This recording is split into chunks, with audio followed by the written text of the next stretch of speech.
All right. Hello, good people of the internet and the world. It is I, Beth Napleton, with my good friend Sean Precious. We are so excited to be live on Leadership with you here today. Or if you're watching the YouTube replay or listening to the podcast at some future point in time that is not April 13th, 2022, we welcome you also. So for those of you who I don't know, I'm Beth Napleton, and I am an expert in working with leaders and mission-driven organizations to help them reach their goals. And so as someone who thinks about leadership a lot and all of its complexities, I do these lives as a way to learn lessons on leadership from a variety of perspectives. And I'm super happy to have my friend Sean Precious here, who I have now known in 2 cities, although they're 2 of the only 5 major districts he has served in. And so Sean has had, I'll let him tell you a little bit about his journey in a minute, but he has been a teacher, a principal. He's now the executive director of innovation and incubation at Chicago Public Schools, so in our shared hometown of Chicago. But we met in Denver, probably in a hotel ballroom, for the Relay National Principals Supervisors Academy, which is a very long name. But I think that's where we met in probably the 2018-2019 school year. Yes, that's when I did that.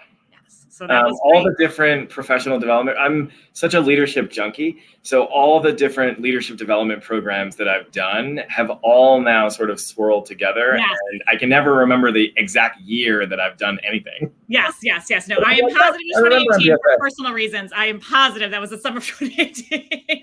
But then it was always really fun. And then 2 years later, I was getting ready to transition from Chicago Collegiate, the school that I founded as CEO. And it's like, Chicago Public Schools is so excited to announce we have a new leader of this Office of Innovation and Incubation, which for those of you outside the Chicago area works with charter schools, contract schools, and option schools. And I believe, Sean, it's like 10%. I mean, what percentage of the district students are in an I&I school? 1 in 5, which is something we're really, really proud of. And it's the 3rd largest district in the country. So it's about 60,000 kids total. I was going to say, you are basically running, I know there are many school districts out there that are less than 60,000 kids, and you're running one within this 3rd largest district, this umbrella or this, sub umbrella that's a portion. That's tremendous. It's my fun fact. My mom, I always love to say this to my mom when I'm bragging during our Sunday afternoon phone calls. But if our team were a standalone district, we'd be the 2nd largest district in the state of Illinois. Which is always an interesting fact that people are like, wow, when you think about the scope and magnitude and the impact of what we do. Absolutely. Well, even more reason to have such an amazing leader at the helm of an incredible team, who I was lucky to work with a lot of your team members before I even got to know you in 2018. So I'm really excited for you to be here today, because I think there's going to be a lot to share. So well, let's go back to that hotel ballroom, or that era, right? You were working in Denver Public Schools, right? Working, I believe, with schools from a turnaround perspective, right? Or kind of working on school improvement, maybe. I don't know. Tell us a little bit about, like, where were you in your leadership journey then, and what were you really thinking about? Yeah, so in 2015, that was my first year in that principal supervisor role. The titles in all of our districts and organizations, they always look a little bit different. And so I sort of come back to principal coach, principal supervisor. But 2015, the 15-16 school year was my first year in that role in Denver. And in 2018, when we connected, I was actually supporting all of our district's early colleges, which is a model. It's in Chicago. There's a ton of them in North Carolina. It's sort of, hopefully it sweeps the nation, because I think it's just this incredible model that allows kiddos to come in, many of whom are off track academically. And it's an academic accelerant model such that by ideally sophomore, junior year, you have the academic readiness to start taking college classes. And so you're earning a high school diploma and an associate's degree at the same time. It's certainly in Denver. I can't speak to other places, but it's rare that kids are actually getting the 60 credits needed for a full associate's degree. But to be able to come away, especially given all of the conversations right now about the financial burden of college, to be able to come out with, 12, 20, 30 credits is just an incredible opportunity. And to be able to have that experience in high school, it improves engagement outcomes. It improves academic outcomes, and it's just a model that I'm very excited about. I remember, I think in maybe like, I don't know, the early 2000s, I visited, I believe it was Bard Early College High School in New York. And I just remember being so struck by how cool it was to both have a foot in both worlds, but also how bringing in the post-secondary education of the high school really helped inform the high school and then the middle school instruction in such a way that I think just like put kids on a more connected trajectory, because, there's a lot of autonomy required in higher education, and our high schools don't always help kids prepare for that transition appropriately. And so, but when they are in your building and it's the kid like, oh yeah, like going back to my sophomore English teacher, and right, like I have to write this paper on my own. I think it helps inform practices in a really neat way. So I didn't realize that was where you focused in Denver. It sounds like a cool place to spend a lot of energy and time. Yeah, I think it's what first sparked my interest in innovation and innovative school models. And so I know we're going to get into that later in the conversation, but I don't know if this is still true. This research is a couple of years old, and COVID has changed so many things. But I believe in 2019, do you know the number one reason why kids would drop out of school? And I'll give you a hint. It is not financial, and it is not academic. Oh, interesting. No, I know one thing that sticks with me is I've often heard the cited dollar amount that kids will leave college over like a book, like some sort of financial gap that's usually less than $1,000, $500, right? A book, whatever. So am I close? Am I in the ballpark? Is that a contributing? That's a heartbreaking statistic. And certainly there are enormous, like when I talk to college professors, and I did this a lot in Colorado, I was an adjunct at 2 different universities. One of the things they will tell me, especially those that work with freshmen, is how underprepared they are academically.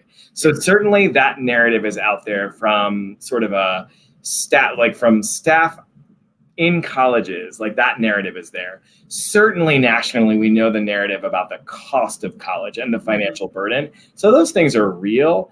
But the number one thing that holds kids back from persisting to a degree is time management. And all of the sort of non-academic skills you need to regulate the executive functioning that you need to regulate your time, manage deadlines, collaborate with others. It's fascinating when you read some of that research and then you hold it up against, exactly to your point, you hold that up against sort of the typical traditional high school experience where somebody is telling you where to go every time a bell rings. It is absolutely something that we need to pay attention to. Yeah, it is. We could go down that rabbit hole. We'll save that rabbit hole for another day, right? And that's right. Innovation, because it really is like also life preparation, and it's messy, but like a lot of innovation is messy, and also we learn in the messiness a lot, right? Both as humans and kids. So that is great. Well, and then I don't want to say I was surprised to see you in Chicago. I was certainly really excited, but I was like, oh my gosh, Sean's coming to Chicago. I think I know this guy. Like I'm conjuring a hotel conference room and thick relay binders. That's right. Yeah. It's funny. It was March of last year, last year. So March of 2021. I think my husband and I, we got to a point in the midst of the pandemic where like we finished Netflix. Like there was nothing left to watch.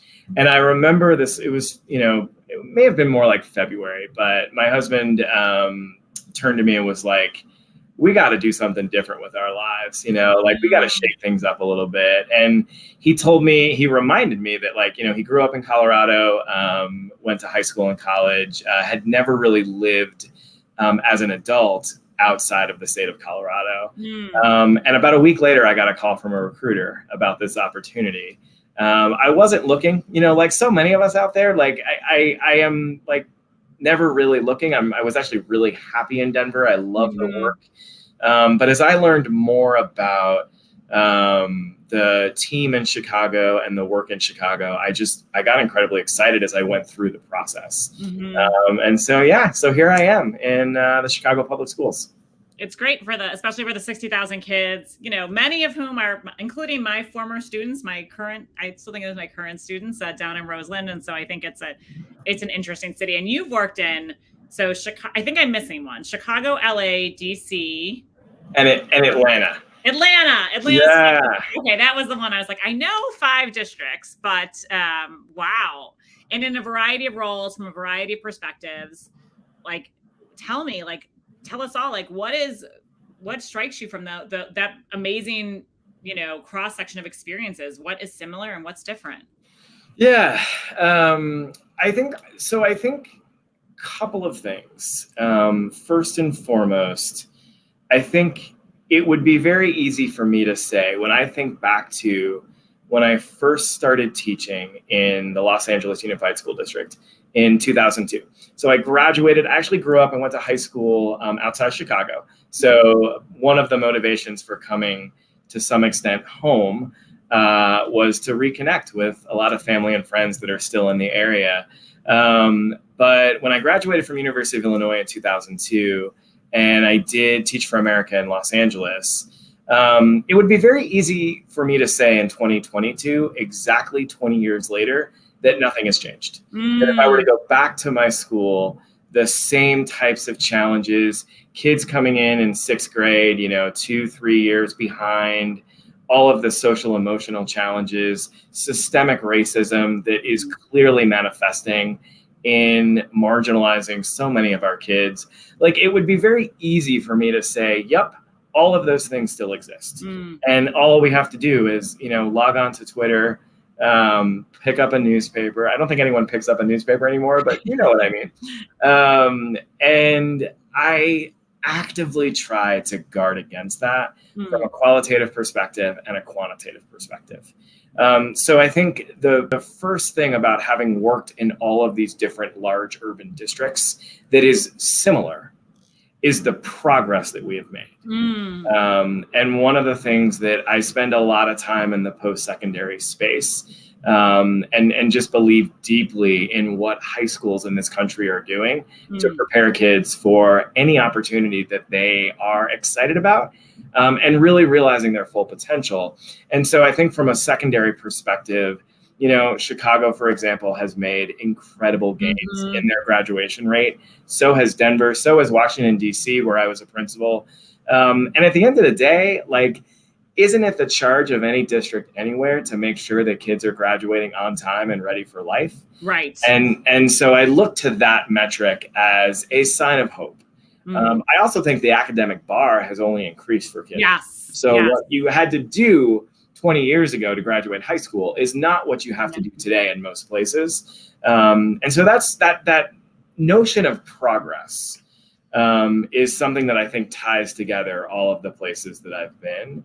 And I think we need that now more than ever. I think what COVID, because all of us school was brought into our homes, it shined a light on this system that you and I know has been plagued with challenges, before you and I even started working in education, but certainly for the last 20, 25 years. And I think a lot of people now have a lot of opinions about K-12 education, and they tend to skew very negative.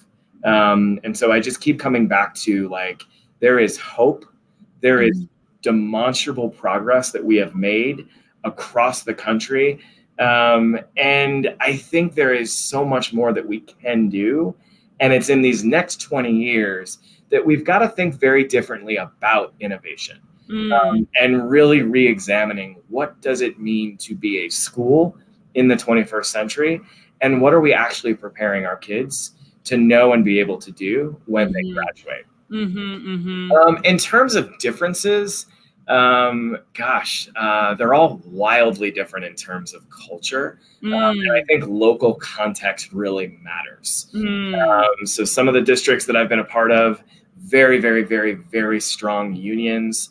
Others that are, mayoral control, or that, like, sort of your local elected office has a lot of influence over the day-to-day operations. And I think all of them, though, I had the opportunity when I was there, whether it was the assistant principal when I was a teacher, whether it was some of the principals that were my colleagues in DC, or whether it was some of the superintendents that I've worked with in DC or Denver, here in Chicago, have just been incredible leaders. So I think the context Local context really matters, as we know. Like, education is a very localized issue. But I've just had the opportunity to learn from so many great folks. And I think that's what inspires me to keep jumping around a little bit. That same year, we were talking about 2018, but that was actually the year that I came out to visit a bunch of schools in Chicago, including the Noble Network. And I became obsessed with a lot of the academic structures that Noble had in place that I felt like our schools in Denver could really benefit from. And that's really where I learned about a lot of the work that Chicago is doing on the post-secondary front. They've got about a 10-point graduation rate on average over the last couple of years that's higher than Denver. So I always felt like we were trying to learn from Chicago and chase their results. Yeah, absolutely. And I think it's so interesting because I think, I don't know if it's because as humans, we're just hardwired to kind of see the deficits, right? I think about it a lot as a Gallup strengths coach, like we think about what's wrong and what's negative and what's there, or the work to be done or what lies ahead of us. And there is so much that lies ahead of us. So I don't think any of us in education are like, our work is done. But it is really astounding the way you point out the progress that's been made in graduation rate. I mean, the Common Core was a massive shift. Like when I think about what I taught pre-Common Core, it's embarrassing. And I was a rigorous teacher for where and every school I taught in and what I did. And I was like, oh, Ms. Napleton's class. But I think that we have to look back and celebrate these successes because, we will continue to have that struggle, but that is how we get that progress, right? And so, when you look at it over the arc of, I don't know, half a career. Should we call it half a career? Yeah, I'm 41 now. So yeah, I think I'm at the halfway mark. I know, right? I think I had this conversation with Ben Lindy last week about when do you think you'll retire? Will you ever retire? And I was like, it depends on the day, Ben. If I won the Powerball, I'm not saying I wouldn't take it off. But it's great when you do work that you feel like is so mission oriented because it's like, well, there's always a place to contribute, right? So yeah, it's pretty. Yeah, it's funny too that you mention Gallups and I've done Strength Finders and I just I don't think I had all the terminology like the first few years, like when I was teaching or like when I was like an instructional coach. But then I read one of the books I read. Oh gosh, I'm gonna blank. It's that book 12. It's like the 12 rules for managing, but it's all rooted in Gallup research. Yes. The 12 things that first break all the rules. Yeah, no, it's not first break all the rules. There's a different book that basically lays out like the 12 things that organizations do really well to engage their employees. Yes. And so I just bring that up because I think nowadays, like terms like being asset-based and really leading with strengths, they're all part of our lexicon. And I think we all try to operate that way. But I think it's also important that even if we didn't have language, like we had a predisposition for that always. And I think one of the things that I've seen so many people when they shift into leadership roles is just how unbelievably self-critical they are of themselves. And that leads to a lot of frustration. That leads to a lot of burnout. That leads, frankly, to a lot of attrition. And so I always try to flip that. There's a theme here to like my optimism, but it's not just about the progress we're making as systems, but it's really about the progress we're making ourselves to really lead with our strengths and really thinking about like, we've got to flip the narrative away from all the things that we're doing wrong, whether it's at the end of the lesson, in our schools, in our systems, to like, what can we actually learn and mine from the bright spots that exist? And I led a school that I helped turn around in Washington, D.C. And I've certainly seen a variety of, I don't like the term turnaround school. I think every school is in turnaround. But I've seen some schools that are really on the struggle bus. And there are always bright spots. There are always great teachers in those schools. And there are communities and leaders that are really working in partnership to move forward. And again, like, I see that every day. It concerns me that this prevailing narrative nationally is how broken the system is, or how many things have to change. And certainly there's so many things that do have to change because we can see that in the data and in the gaps we have for our students. But I don't think we spend enough time on like what's going well. I don't think we spend enough time on the bright spots. And I certainly don't think there's a conscious effort to lead with our strengths. Well, and I think that's probably like evolutionarily was to our benefit, right? You had to really be aware of this, but I think that it is just so hardwired in us to look at what's wrong or to look at the challenge or to be so aware of our weaknesses. And so I think that, and I work with a lot of leaders, particularly in some of my consulting work, who are at like crisis points in their organization or who are really frustrated by a problem. And, what are the assets in this situation? And sometimes people will feel like nothing. And it's like, well, you've got this great staff, or maybe this person just resigned, but now you have an opportunity to reset this role. Or you've got this, you've got kids showing up every day who are excited to be here, who feel safe. Like yes, now how do we build on what's there, and then we leverage our strengths. If you're really in the executing domain, dig right in to get to work. If you're an influencer, let's get you up with the people and out and about as often as possible. And what the problem happens is that when we feel like, well, I have to be an influencer and that's how good principals lead. Well, no, there are good principals who can really grind it out and who are really strategic about what they do and where and how they arrange. And there are lots of paths to leading a great school, just like there are lots of paths to successfully being a doctor or selling. And so I just think that, we work against our own psyche in that way, but it also is, I think, really rejuvenating to focus on what's going right. Doesn't mean you're like aware of your weaknesses, right? Like no one's saying like just be in la la land, but I can actually use my strengths, right, and aim them at my gaps to kind of think about that way. Yeah, I think that's so important. I see it every day. I see all these different types of leadership styles and frankly, all these different types of teaching styles. Yes. Although I see that a little bit less, and I think there probably is some value in having some really consistent practices in school. But I get to drive around and travel around and visit all these different schools all over the place. And there's no one right way to be a leader in this context.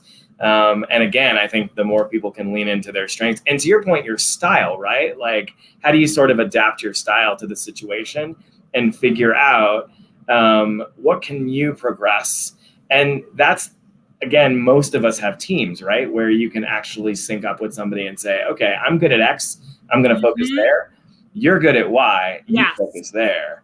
And we so I just think, the balance we have on teams, I think, is just like getting the right team, a diverse set of skill sets and backgrounds and experiences is just so critical. Well, and then everyone feels great because they're working in their zone of strength, which is ease, excellence, and enjoyment. As a leader and a manager, you're using people, to really highlight what they do. And there's just no limit when you start with them in strengths. Whereas like, there is going to be a shelf life and the amount of time and energy you can put into any weakness and how far it can go. But if you put that time and energy into your strengths, it's out of control. And so I think that, one, I don't know if you know, Sean, but there was, I forget, because you came to Chicago last spring, right? Like April, May? June. But you were like Mr. Out and About visiting schools. I mean, you have over 100 schools certainly in your portfolio at I&I. And I remember, I think we had coffee in like maybe September, October, and you had visited, I think, all but 5 at the time. And like school was out. I'm not even sure school was back in session last June, right? And you were around and visiting. And this was like a thing that people were like, yeah, this I&I guy, he is legit. He's out at schools. He's in classrooms. Like it really, I think, made quite an impression as a leader. So I don't know if that was like the scuttlebutt on the Chicago Edge Street about you, but people were very impressed, I think, by just the shoe leather that went into it, or the mileage as it may be. Yeah, I really appreciate that. I visited every network. Okay. All right. I'm thinking about some of our larger networks, and I'm like, I didn't. Well, there's like 20 schools. Okay. Yes. Yeah, but yeah, I mean, I would say again, going back to strengths, right? Like I'm very people and relationship driven.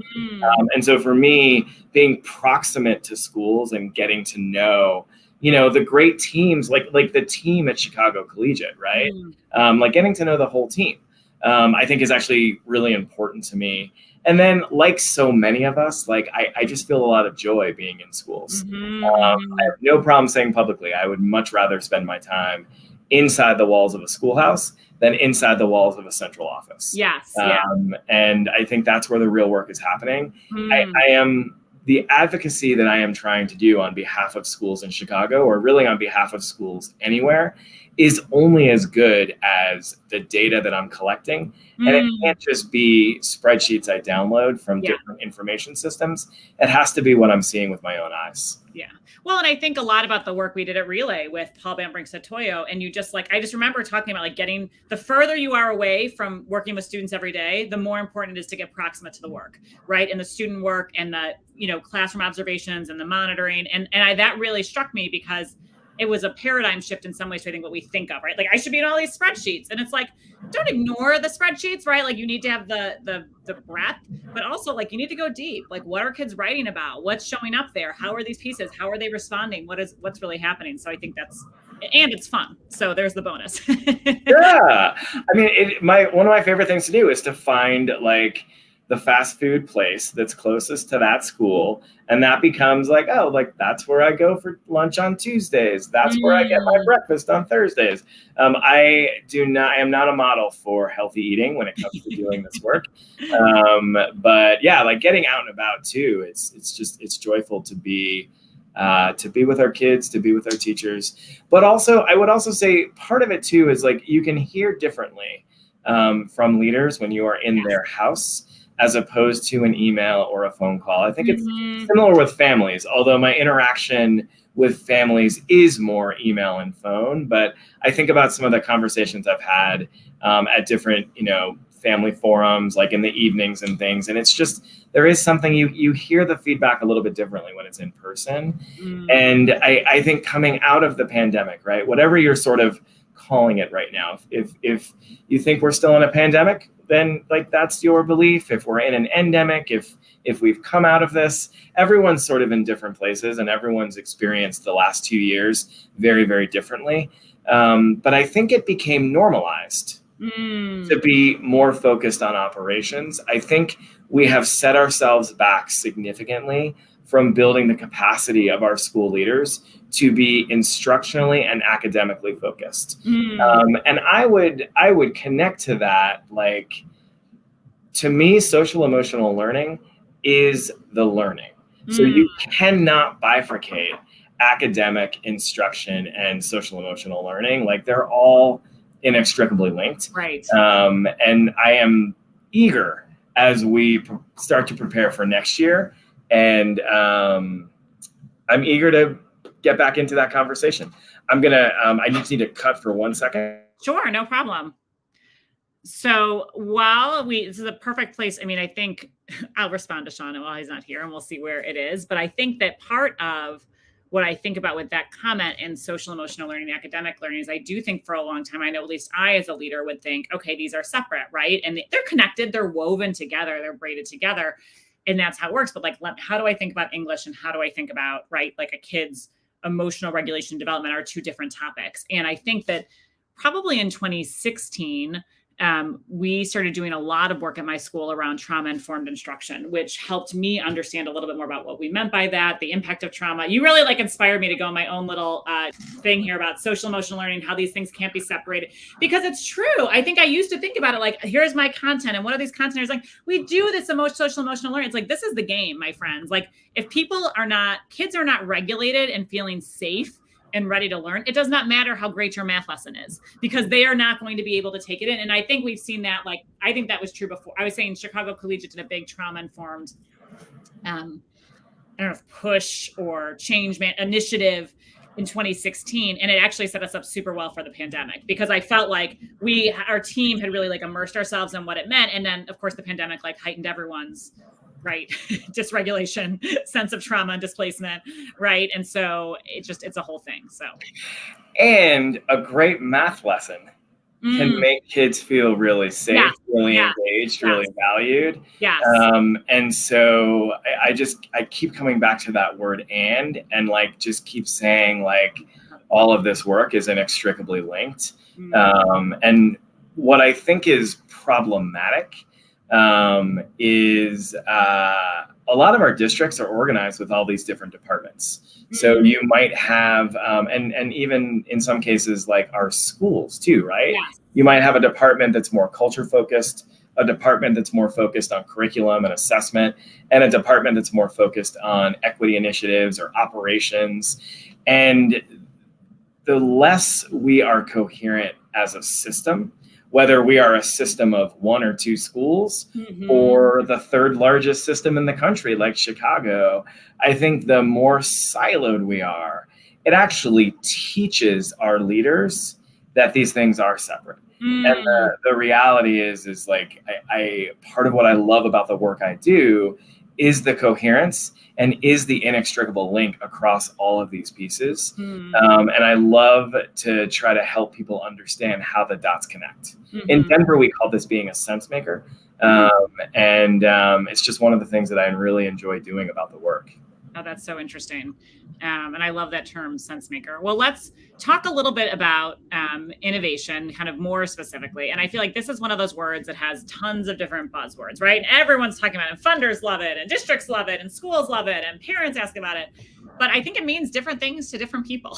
And so we would love to hear, what does innovation look like to you? What does it mean? Maybe there's some examples from schools or systems that kind of come to mind, or, I think the part of Chicago Public Schools that you lead has gone through a lot of name changes over the past 15 years. It was the Office of New Schools, and then it was the Office of Portfolio Management, and now it's Innovation and Incubation, which I think is like a really interesting place to land. So we'd love to hear about some of that innovation piece and what it means. I feel like this is my new favorite word, right? Like, because I think I must type the word innovation 20 times a day. Although I oftentimes will shorten it to I&I. Many people in Chicago know it as I&I. Yes, yeah. But like, what does that really mean, like, in this context? And what potentially, like, what lesson is there for folks that may be supporting charter or supporting alternative schools right now nationally? And so, a couple of things. I think this does connect back to what I talked about earlier. I am constantly looking for the bright spots. I am constantly looking for where is the success, and what potentially can we learn from that. So for me, innovation, it can take on a more traditional sense. And what we're really saying is, like, there's a portfolio of schools, which I hate that phrase. It makes me sound like a stockbroker, and like I don't work on Wall Street. But there's a set of schools that is separate from district managed schools. You see this in a lot of the places that I've worked: Atlanta, Denver, DC, Chicago, LA. Some of them may be authorized, by the district. Some of them may be separate. Like in DC, there's a separate governing board. But the sort of twofold purpose for this is to provide choice for families. And I think 20 years ago, I understand that there may not have been an arts infusion model that the district was able to offer. Much more recently, there may not be personalized learning sites that the district can offer. And we know that schools that have more autonomy, they have the time, the talent, the financial resources to stand some of these things up. What we need to reckon with in 2022 is that isn't necessarily innovation anymore. Because lots of districts around the country are able to offer these things to their students. And so individual school models, you take career and technical education programming as an example. In Chicago, there's 11 different culinary programs across the city, where if you are really interested in that field, you can go and study, you can get that certificate, and it can be a part of your educational package that you graduate with.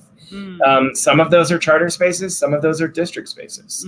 And so we are still providing lots and lots of choices for families, but it's not as bifurcated as it was 10, 15, 20. The real thing for me with innovation is, like, how can this set of schools actually be outperforming district schools on any metric that is important to that context? You talked about in Chicago the importance of being trauma-centered, and the work that we've done to be a healing-centered district, particularly thinking about the uptick in violence that Chicago has experienced. We've had more homicides and more young people killed in the last year than in the last 10. Wow. It is incredibly traumatic what is happening to our kids. Mm-hmm. And we need better ways to support them and to deal with that trauma when it manifests inside schoolhouses. And so how can our charter schools in Chicago be bright spots and beacons, particularly, and Beth, you know this well, given the population we serve, how can they outperform on metrics like your out of school suspension rate? Mm-hmm. And how can we actually have a lower rate than the district average? Mm-hmm. How can we be adopting new restorative approaches to discipline that, again, are more trauma informed, more culturally responsive? And it is in that data that we collect, and this is a big part of our renewal process, but it's really in that accountability that we foster and hold for our schools is the learning. And to me, like, what innovation is about in 2022 is saying that nobody has fully solved this problem yet. Our gaps are wider than they've ever been on any metric that is important to your context, right? Academically, from an equity perspective, social, emotionally. Again, I think all three of those things are inextricably linked. But even looking at some of our post-secondary outcomes, there are still wide gaps between the percentage of Black students that persist with a four-year degree and the percentage of white students. Although for both of those groups, that those percentages are decreasing. And so for me, it's about learning. It's about celebrating that learning.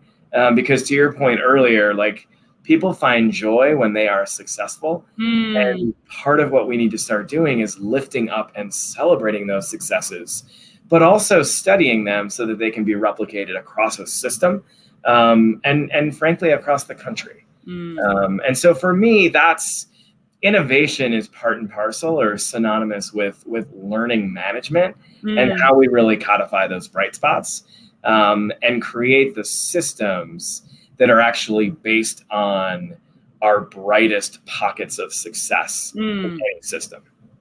I think it's always so helpful to learn from the exemplars, learn from the bright spots. And I think you bring up a good point about how sometimes, and it's interesting because it's an and, right? Like, education is so local and there's so much local context, and schools are really similar. Like, schools are like, like in some ways the pandemic has made it easier maybe for us to see similarities, but how do we take lessons from other districts, from other states, from other cities, from other countries, and think about how does that help the group of students that I serve in the context that I serve? I mean, I work with folks literally from Massachusetts to California, and it's like, they're the same problems, right? And like, maybe the problems are like slightly different because, whatever, but like, they're 80% the same, 90% the same. And so how do we really help, like, what do we learn from and do, and like really, if it's codify or standardize or kind of think about learning from best practices.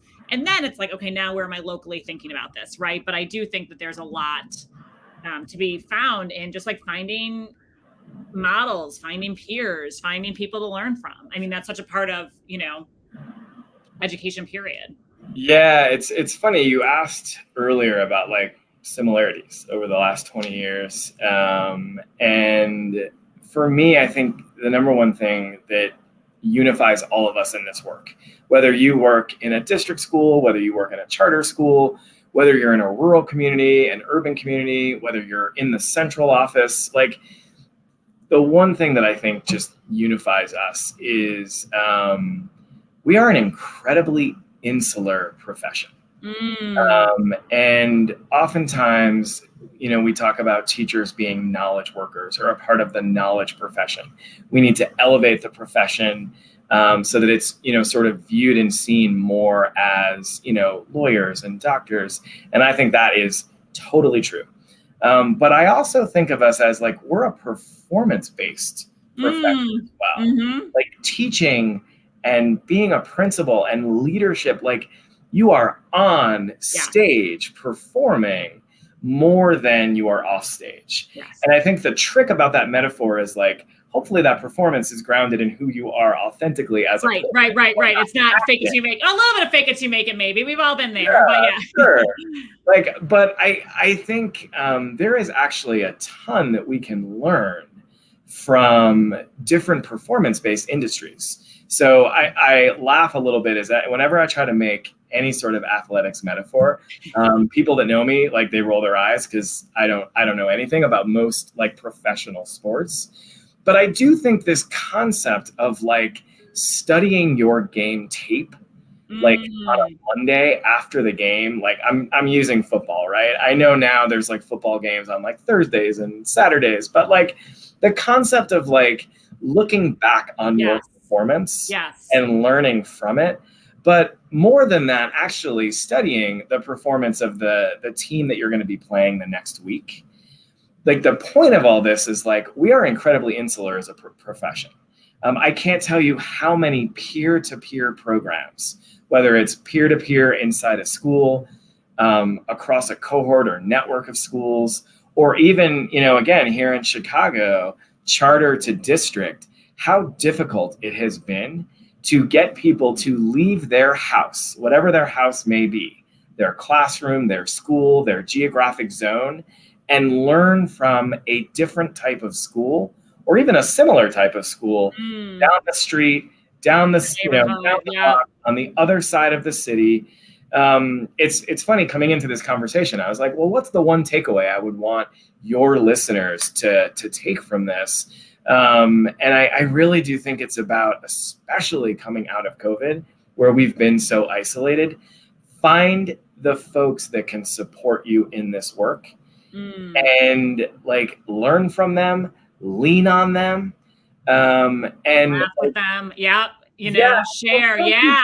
I needed another L for my alliteration, and laugh with them. Right. Like, it breaks my heart. I will spend, you talked about some of the schools that I visited in the fall here in Chicago, and certainly I saw this in Denver and in DC. Like, I'll drive around to different schools. Let's say I visit 3 schools in a day, and all 3 of those schools have a milestone coming up. Let's say, like, all of us have those days where you have like a day off, and it's like a district professional development day. And so it'll be like a week before that day, and all 3 of the schools are preparing for those days.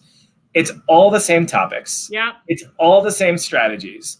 And they've got people in a conference room, instructional coaches, assistant principals, staying there until 6, 7, 8 o'clock at night, feverishly working on the slides for these presentations. And I get so frustrated, and I'm like, why aren't you all collaborating and sharing with each other? Not just, leaning on each other and laughing with each other, not just venting about all the things that we can vent about, because there's so much to vent about. I'm talking about like the systematic collaboration and sharing of resources to save time and to make the work more sustainable for our schools. Well, and I think part of it too, like one of the projects I worked on last spring was working with a bunch of discrete archdiocesan schools in Boston and helping them coordinate and collaborate, and like scheduling your PD days and how do you curricular use and how do you pair up. And it's like, because I think to your point, it helps with sustainability, it helps with time, but it also just like frees up your mind to then focus on not what am I going to put in front of teachers, but like to what extent have they internalized this curriculum, right? To what extent are kids learning in this classroom? What are my learning walkthroughs telling me? How am I moving the needle on this? Like, we all have limited brain space. And so, if we can free up some of that very valuable real estate by collaborating with partners, it allows us to really think about the kids in front of us and how do we best meet their needs, right? In a way that is just easy to sometimes get frantic with all the to-dos, as opposed to like, actually, we can find some good collaboration partners. We can set up some of these systems. And this is actually going to be really fruitful, because we'll also, especially in smaller schools, which was certainly my school, you just start to get a bigger group of peers, which is really helpful.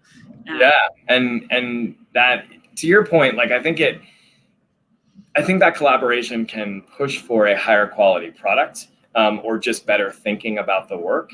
I just keep coming back to the sustainability piece of it all, of like, we did this as teachers, right? Like, we begged, borrowed, and stole all the time as teachers. I just remember like literally taking lesson plans. Oh yes, because this is before the days of websites, people. Right. When we were early teaching, there was no Googling how to teach for better or worse. Yeah. When I say take the lesson plans, I mean, it was like a hard copy piece of paper. And like running with that, right? Like, because I didn't have the time frankly, because especially as a newer teacher, I was dealing with more management issues, right? Yes. Like I didn't have my prep period to lesson plan because I had to like do discipline with like Yes, the students exactly. that were like, I'm I doing the didn't know how incentive to for the like kids who are support. doing it. I'm calling this parent. I'm like following up with this kid Yeah. who happened in the Oh my back of the gosh. classroom. Prepare Right. Yeah. myself. Like, yeah. So I don't know why, because so many of us were started as teachers. I don't know why we lose that when we move into leadership roles, and why we are not borrowing greatness from all of the folks around us. Well, and I think it's interesting because what I do think is when I think back to who at PS 132, like whose lesson plans I was borrowing or what I was doing, there are always almost 99% of cases, there are a lot of teachers in the building that you can borrow from. Like you have people on your hallway, right? Or above. And if you are a leader, or if you are the only person in your building with that role, an instructional coach, an assistant principal, a principal, or at a network, or the CEO, and there's not someone in a role-alike position, I do think it gets a lot harder. I work with a lot of people who are the only person in their role at their organization, right? And so it's lonely. And part of it's like, at least before I could look at the teacher next door and be like, they're doing some stuff I want to do, they're doing some stuff I'm not going to do, but you had a peer group within the walls of your school in a way that you just, unless you're at a very large school, I don't think you have. Yeah, I so totally get that. And as somebody who has zero charter authorizer experience, like any prior to coming to Chicago, I've never felt more lonely in the last year. Like most days I have no idea what I'm doing. Yes. And like what I would offer is like, so I've reached out to exactly. And they're there. Yeah. It's not that you're the only person in the universe with this role. You're just the person, you're a little at 42 West Madison with your role, right? Right. It's a big world out there. Yes. So I hear it and like get on a checks chain.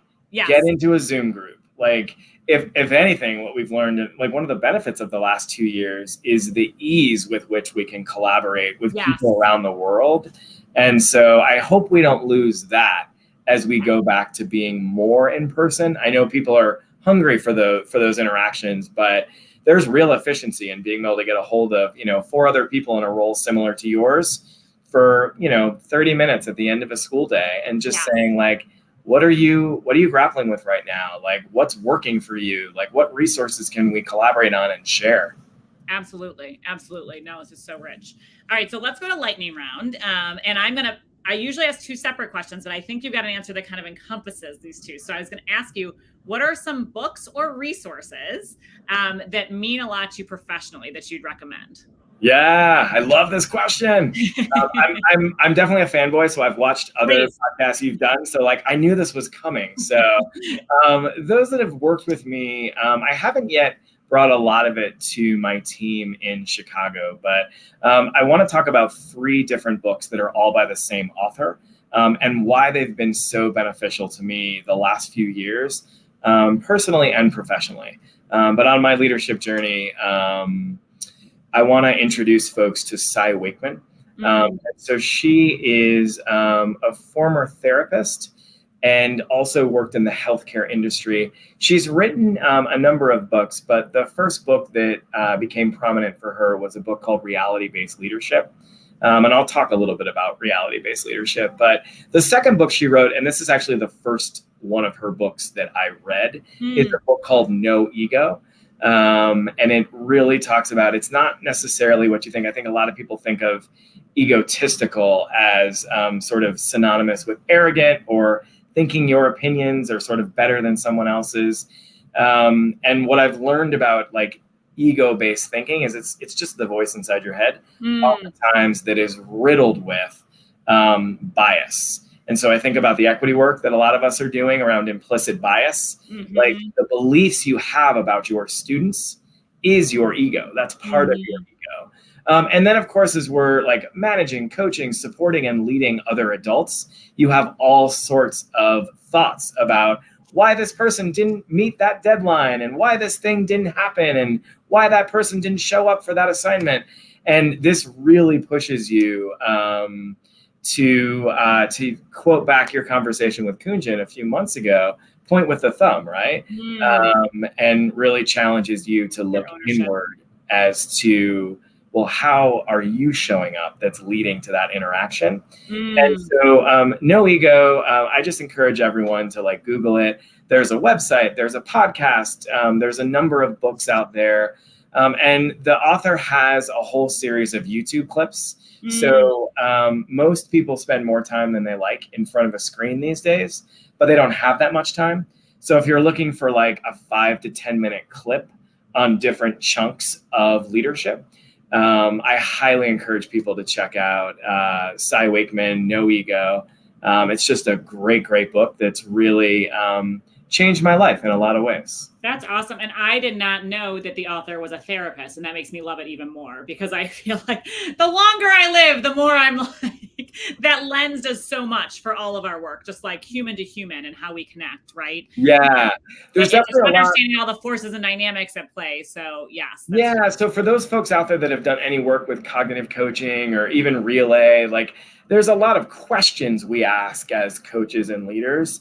One of the things I love about chapter 3 of No Ego, it's page 51. Not that I sleep with this. I love it. I love it. It's the former English teacher me is like, go Sean. Like, yeah, I know, right? Like what I love are good questions. I'm always looking for like good and better questions to ask people.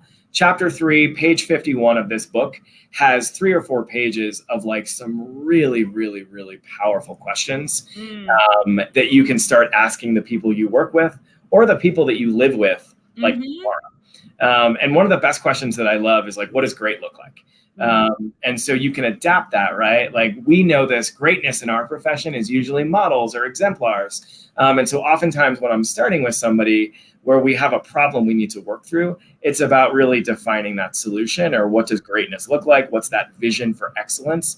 And then working backwards, which is something in the education space we're all really comfortable with and really familiar with. And so even though the book, like she's not an educator, like she's not Paul Bambrick Santoyo, who's fantastic, shout out to Paul.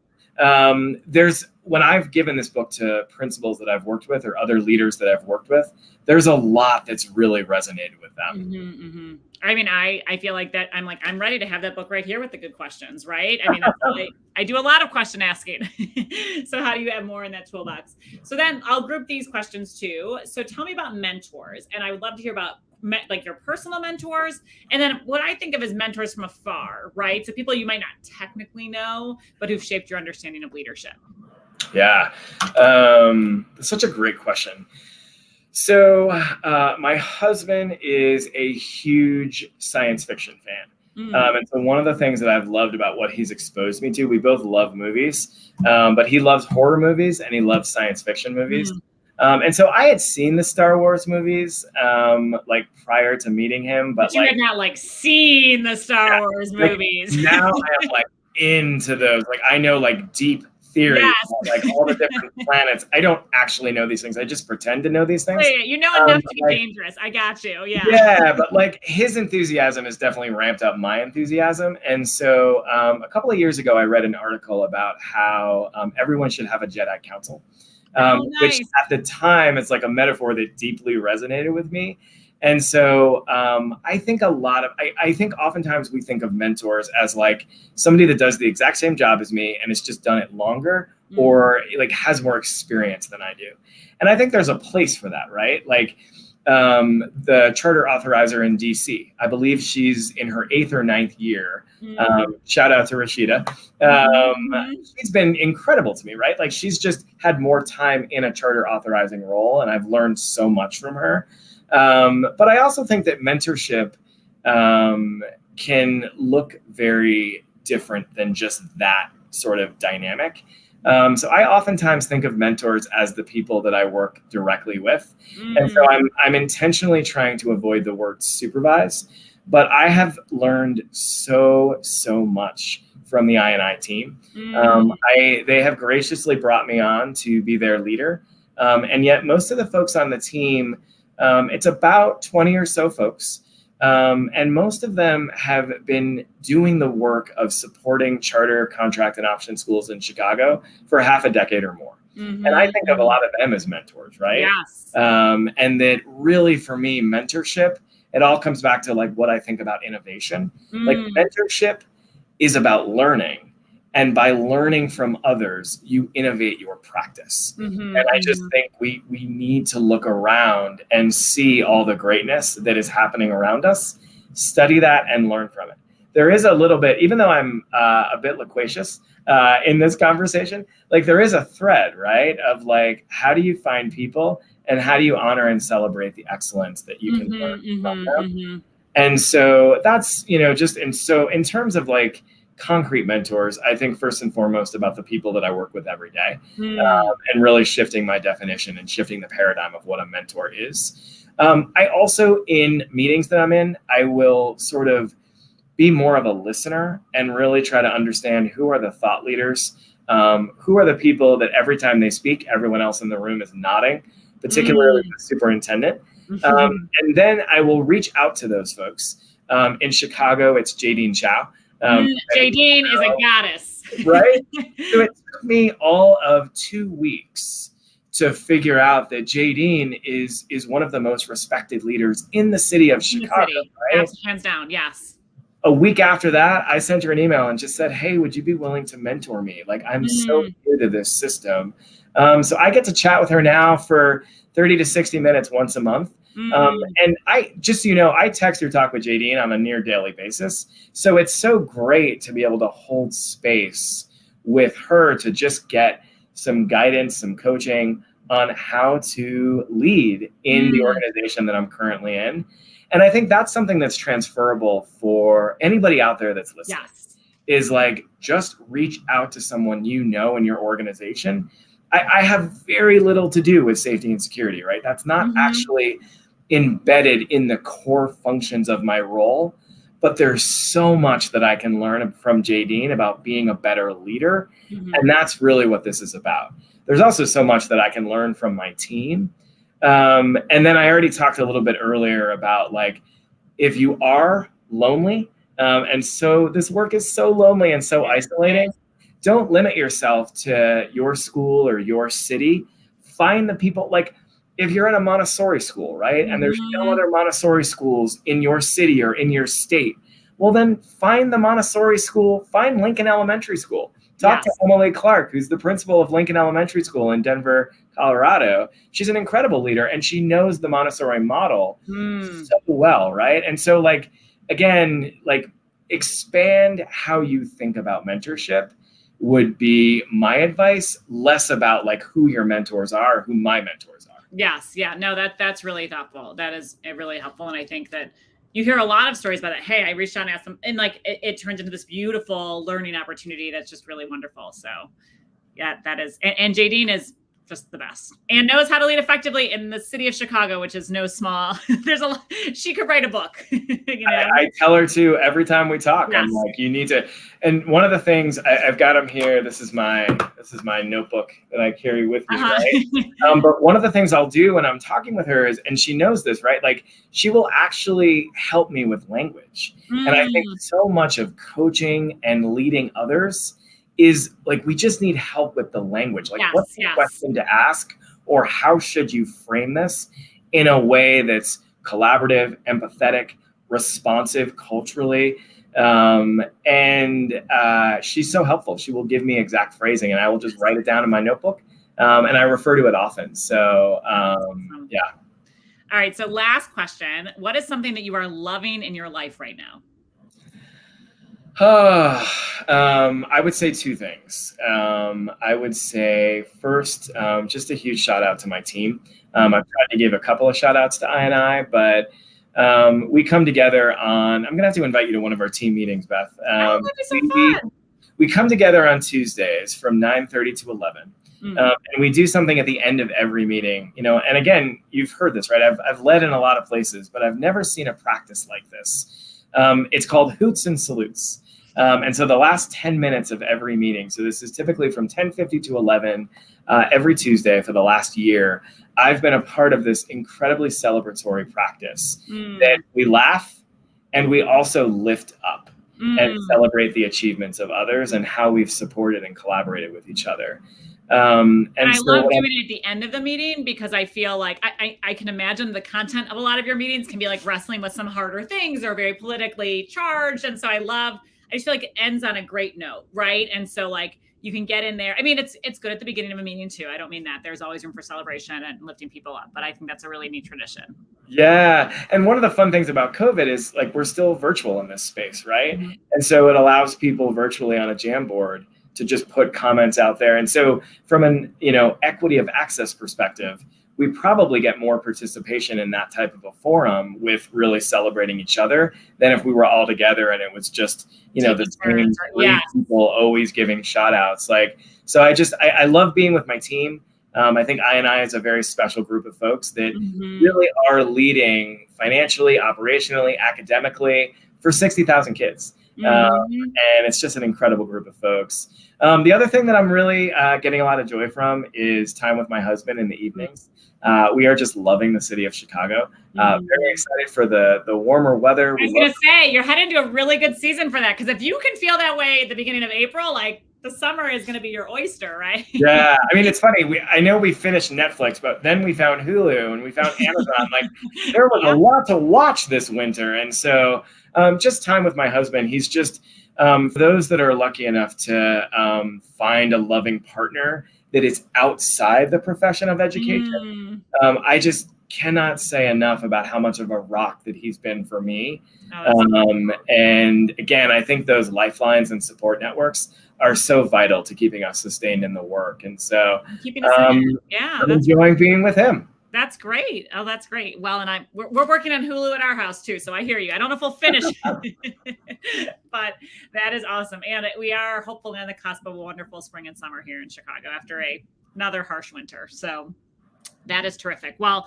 thank you so much for being here. Thank you so much for sharing your thoughts. It's always so insightful. Thank you to those of you who are listening live or listening on the replay or listening on the podcast. It is really terrific. If you like these gems, enjoyed it, were inspired, please head to my website. It's at bethnapleton.com, and you can go to /stay in touch for my newsletter, which is going to get a little bit of a refresh. So Sean, you're hearing it here first. I love the newsletter. Yeah, I know. So it's going to even get some juicing to be even better. And so, if you want this, there's going to be some stuff coming in the next few months. And so Beth Napleton, BETHNAPLE.com, /stay in touch. You can also check it out, book a call there if you want to talk about what coaching looks like, what a kind of consulting gig could look like, or if you're really just thinking about these pieces. So I love talking to leaders. I love talking about leadership. And Sean, it's just such a pleasure to talk with you as someone who is doing this hard work, has been at lots of places in our country, and certainly a special place in my heart for the city of Chicago. So thank you so much for joining us and for doing this as well. So thanks so much for the opportunity. It really was a pleasure. All right, great. Thank you so much. Have a great one. Take care.